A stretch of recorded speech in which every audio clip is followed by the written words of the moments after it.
اللہ یہ میرے ساتھ کیوں ہو رہا ہے؟ اس دنیا میں سب سے بہترین شخص وہی ہے جس کو اس بات کی سمجھ آ جائے کہ میرا اللہ اس کائنات کی ہر چیز پر قادر ہے، میرا اللہ غفور الرحیم ہے۔ جس انسان کو یہ سمجھ آ گئی وہ انسان اس دنیا اور آخرت میں کامیاب ہے۔ ایک دفعہ آپ صلی اللہ علیہ وسلم کی محفل میں ایک بدو آ گیا۔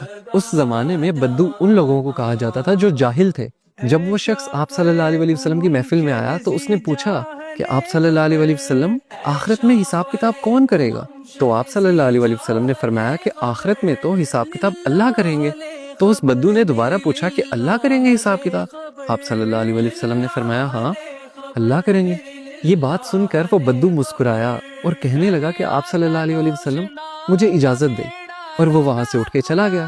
اب کچھ صحابہ جو اس محفل میں بیٹھے ہوئے تھے ان کو اس بات کی سمجھ نہیں آئی۔ وہ اٹھے اور انہوں نے اس بدو کا پیچھا کیا اور اس سے جا کے پوچھا تم آپ صلی اللہ علیہ وسلم کی محفل میں آئے ہو، تم نے سوال کیا ہے کہ آخرت میں حساب کتاب کون کرے گا؟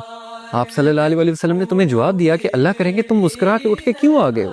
تو اس بدو نے مسکراہٹ سے کہا کہ اگر اللہ تعالیٰ نے آخرت میں حساب کتاب کرنا ہے تو اللہ تعالیٰ تو بڑا غفور الرحیم ہے، وہ تو مجھ سے میری ماں سے زیادہ پیار کرتا ہے۔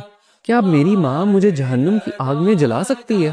جب میری ماں نہیں جلا سکتی تو وہ رحیم و کریم میرا مالک میرا اللہ مجھے کیسے جہنم کی آگ میں پھینک سکتا ہے؟